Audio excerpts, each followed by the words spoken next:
Here on 98.9 WSIP.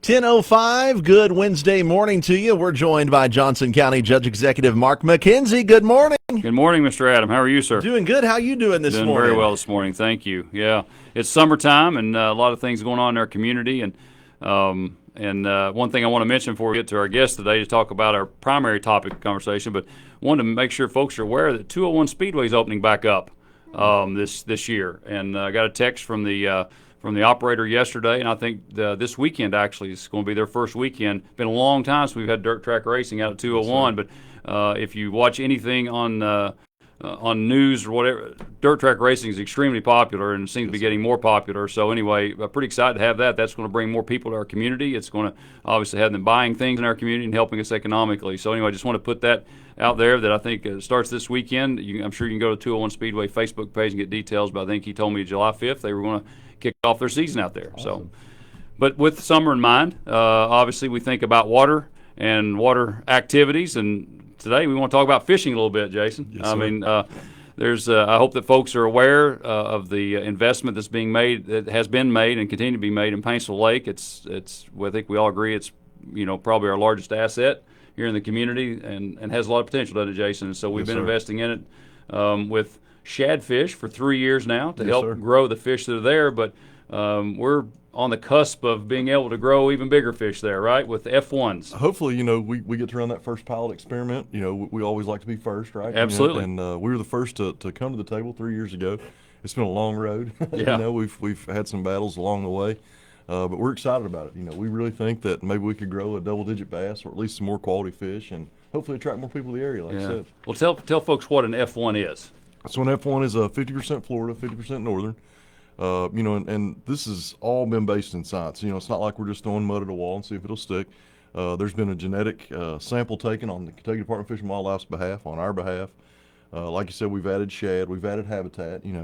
I think you could, between the boardwalk and casting for kids and all the different things, I think you could say that our community's probably put $500,000 in grants and different things towards our lake. So, in terms of doing things to expand opportunities in our lake, I don't think any community in the state's doing more.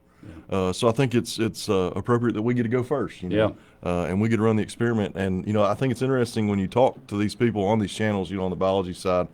I got an email screenshot from Guy Moorhead last week. And the biologist says, everybody's watching Paintsville Lake. That's so cool, that we get to be first. Yeah, absolutely. And absent the F1s, and we'll talk about a little more detail about them in just a second, but absent those, we're already seeing much improved fishing in Paintsville Lake with the insertion of the shad fish for the last 3 years. That's been an investment by the fiscal court and tourism jointly in partnership with your all's recommendation and support too. But we're seeing benefit from that already, are we not? Yes, sir. We revisited a 90s experiment they ran. Obviously, for whatever reason, someone wants to believe the climate's a little warmer nowadays. Mm-hmm. And we felt like it was worth revisiting, and so far it's been a tremendous success. This year I was at Martin County, a girls basketball game, and Jason Russell, who's been phenomenal, he's a phenomenal guy to work with, our local biologist. He ran up to me to sit down beside me and tell me, the shad had made it through the winter, because we had that rough stretch last year, and we were worried about, losing a lot of those shad. So he's really invested and really excited, about some of these results too. But you're right, Judge, our fish are bigger, they're healthier. You aren't seeing the long, skinny fish, at least as many as we had been in the past. Tournament anglers, they're super fired up. Just like the biologist said, everybody's talking about Paintsville Lake. Yeah. I would think that county judges like you are probably getting overran, throughout the state. Hey, how much do threadfin cost? Where can we get them? I know those conversations are going on. So it's exciting for bass fishing. I think we've moved the needle. I think we've gotten some things done in our state and made some progress. I said this, and I'm not knocking anybody, but in the last 3 years, we've probably made as much progress with bass fishing as in the last 30. Yeah. Just with the data that's been gathered, Fish and Wildlife's really stepped up. Yeah. Oftentimes we're critical of state entities, and, maybe we think they should be doing more, but I don't know that ours could be doing any more. You look at the reef balls and the things that were just installed, that was a $23,000 grant. We've actually got the mold locally now where we can make those reef balls, so it's going to benefit all of our lakes, that grant. And we've done the trees last summer we did with the kids, and, at Casting for Kids, I saw several guys come on stage talking about how they caught fish out of those trees that, kids cut. Obviously, I had the 2 5-pounders. I don't know if you saw that this spring, which is just incredible. I mean, that's like the peak of, bass fishing, 2 5-pounders on one cast. From Paintsville Lake. So it's definitely improving. We've got a lot of people talking about it, a lot of people visiting. If you go out there now, Judge, there's license plates from all over the state, some from out of state. So 23 makes it interesting or easy for those people from Ohio, West Virginia to drive down to Paintsville Lake. Short hour and a half drive. Yeah. So it's interesting. It's going to be interesting to see where this goes with the F1s. Can we blow the top off of it? Yeah, and you mentioned Fish and Wildlife, and I think that folks they'd be interested to know the process, because it has been a multi-year process to introduce this to Fish and Wildlife, to get the data. And you said it's based on science, it's based on data. It's not just we think this is where we are. Right. You had the data to prove that. But in a couple months ago, the Fish and Wildlife Commission met in Frankfurt, and Yes, we sir. have a local representative, obviously, for our district, and that's Chuck Mead. Yes, sir. And Chuck has been an advocate for this, as well as our legislators as well. Yes, Representative sir. McCool, Representative Blanton have all been advocating and supporting, as well as Yes, all of the fiscal court also. But you all met in Frankfurt, and they had a meeting, and it was introduced to approve putting F1s in Paintsville Lake, and that was it was quite a process. Yes, but sir. yet we crossed the finish line a couple months ago with the state commission voting. Yes, sir. To allow F1s to be put in. So we don't have a timeline yet on when that would happen, because obviously the state will be guiding that process to make that happen. But the key is, Jason, is that it got approved, didn't it? Yes, sir.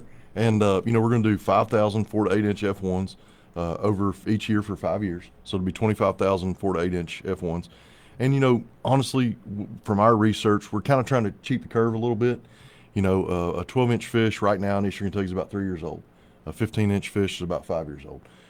If we could shorten that, to 2 years or 4 years, whatever, if we can shorten that process, by stocking larger fish, for us, and this is where I think, tourism and the fiscal court's been so good.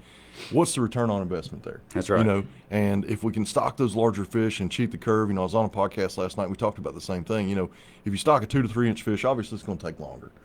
So where we're getting in at a year 2, year 3 fish, how quick can we get to maybe our goal? Yeah. So it's going to be interesting. Can we shorten that up? Typically, it's a 10-year process, 8 to 10-year process.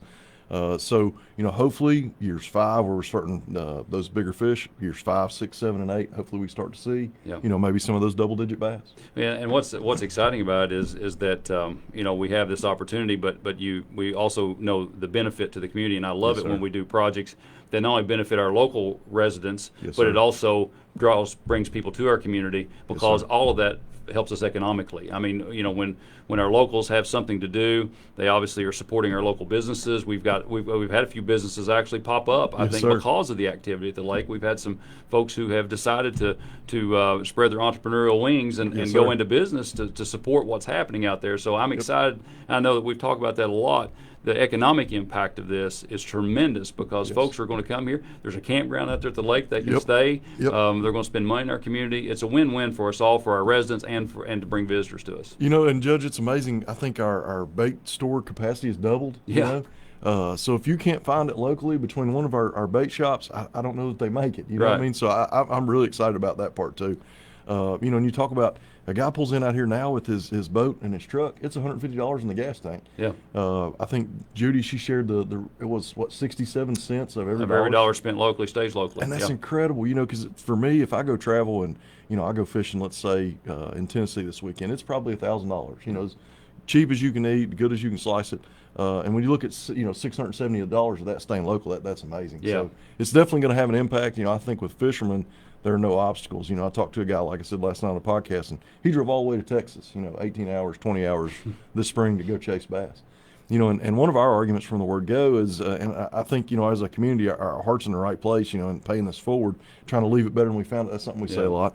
But, when you look at that kid that maybe doesn't have the means to hop on a bass boat and go to Chickamauga or one of those lakes in Tennessee, why can't we afford some of those opportunities locally? At least try. That's right. So I think that's what's most exciting, is that we're trying to do something. We know this is going to be 10 years away, probably 8 to 10 years to see results. But, in 8 to 10 years to see a kid with a double-digit bass or 11-pound bass, Yeah. I mean, that would just be the ultimate, return on investment. And we're never going to get there unless we start. That's right. So we That's have right. we have to start, and like you said, investments are just what they are. They're investments, and sometimes the payoff comes at sir. later times. But you've got to make the initial investment to get Yes, sir. there. So, and let's not leave the point too of supporting these local businesses, because that is key. It just helps Yes, sir. everyone, and as you said, keeps the money here in our community. So, Yes, sir. Adam, we want to spend a few minutes and tell folks about F1s. I know that there's been some information out there. Jason's put stuff out on their social media page, the Anglers for Improved Opportunity here locally, and and some other things, but I felt like we need to kind of push that a little further along, because I don't think that we all will realize what the impact will this be until later, but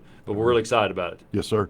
And I think one thing that we really need to look hard at, as a community, if we really want this to work, I think the ball's in these anglers' courts now. We're going to have to take part in some harvest. You can keep 6 12-inch bass. They have to be above 12-inch.